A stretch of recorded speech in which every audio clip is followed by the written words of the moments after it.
But anyway, here we are. And I think everybody is very interested in the question of where we go from here. So let me say a few words about that. First of all, let me start with US policy. US policy is to double down. That's what we're going to do. This is what we did after 2014. Instead of reevaluating and saying maybe NATO expansion is not such a good idea, we went in the opposite direction. This is why I'm telling you that by 2021, the Russians understood that we were turning Ukraine into a de facto member of NATO. They understood that. So what we did after 2014 is double down, and what we're going to do now and what we're doing now is doubling down. And what does that mean? We're encouraging the Ukrainians to resist. We're not going to fight for them, you understand. We're going to fight to the last Ukrainian, but we're not going to do any of the fighting. They're on their own in that regard.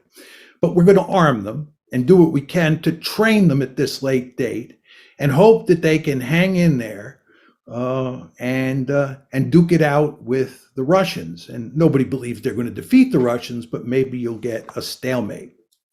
Now, the question you have to ask yourself, this is really the key question, is what are the Russians going to do, right?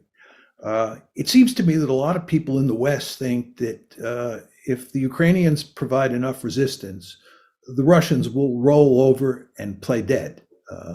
Or maybe Vladimir Putin will throw his hands up, he'll surrender, he'll say this was all a bad idea, I regret doing it.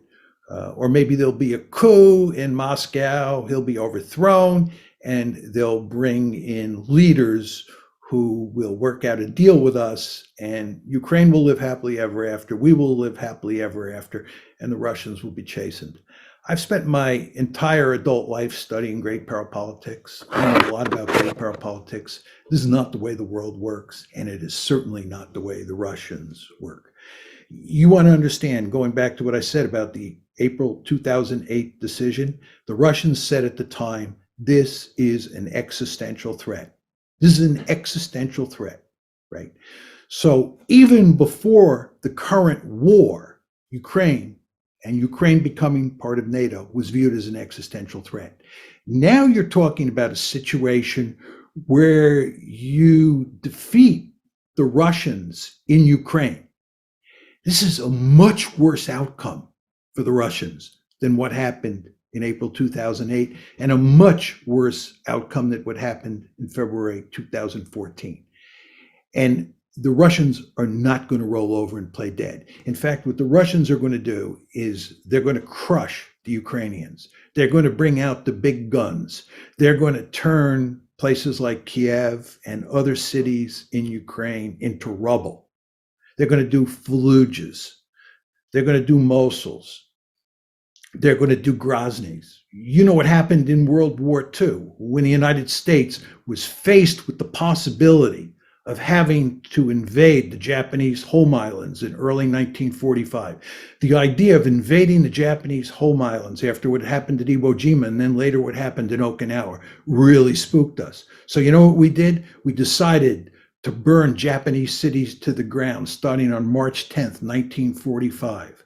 We killed more people the first night we firebombed Tokyo than we killed at either Hiroshima or Nagasaki. And we were systematically burning Japanese cities to the ground. Why? Because we did not want to invade the Japanese main islands. When a great power feels threatened, the